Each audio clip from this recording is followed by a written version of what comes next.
Hello, I'm Red Hawk, and welcome to Journey with Red Hawk. This is the beautiful Delaware River. At one time it was called the Lenape River. It was named after the people who once lived along these shorelines, these beautiful mountains. This is northeastern Pennsylvania. And not too long ago, in the scheme of things, these shorelines were once dotted with longhouses made of bark and little fires and racks of shad drying and deer meat and children playing along the shoreline and women tanning hides on those rocks over there. To the Lenape people, the white-tailed deer was the most precious gift from the Creator. It was like the buffalo to the Lakota people. Every part of that deer, from the tip of its nose to its tail, was utilized.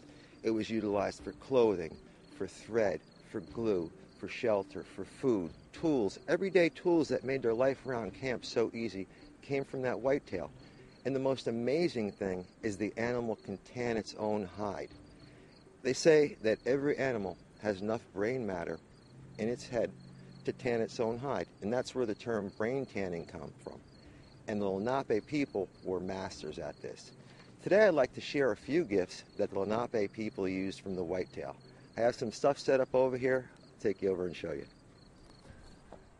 The white-tailed deer was the Lenape people's greatest resource. Those guys had to be really good hunters. A pair of men's leggings, there's 2 leggings and a shirt, is what typically an Eastern woodland warrior would wear.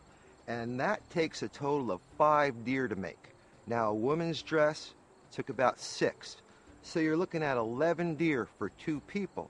Each village consisted of about 500 to 600 people. That's a lot of deer. The first weapon they hunted with was probably an atlatl. The atlatl fits in the end, and if you notice, there's deer antler, that's where it's setting into, and it's wrapped with deer sinew. This point I found in a cornfield. It's probably about 10,000 years old, and it's wrapped with deer sinew right on the tip of that. Holds it in tight.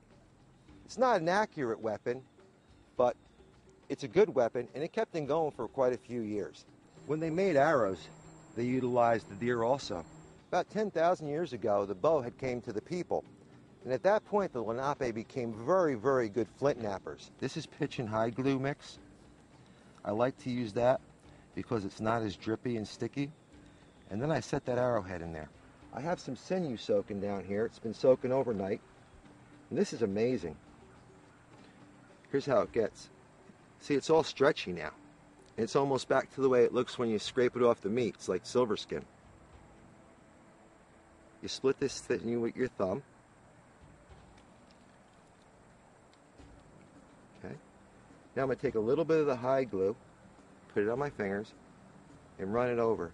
Some people boil this and do it with warm water. I find that this is the best way to do it. Go around. Then I'm going to start making an X. Go to the other side. Make another X. Wrap around. Wrap around, wrap around, come back underneath, and start wrapping towards the back of the shaft. From the deer, they would use the jawbone to make the arrows.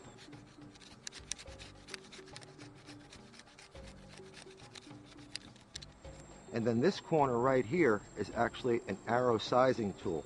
You take the corner of the jawbone and you put it on there and you see how much more of that has to come down. And that'll also take bark off too.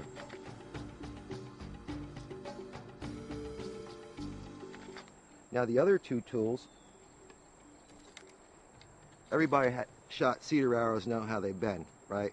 So the way they would straighten their arrows out is take this jawbone, put bear grease on here, roll it over a fire, and then take the jawbone like that on both sides so they wouldn't burn their fingers, and they use it like that to bend it back and get it straight.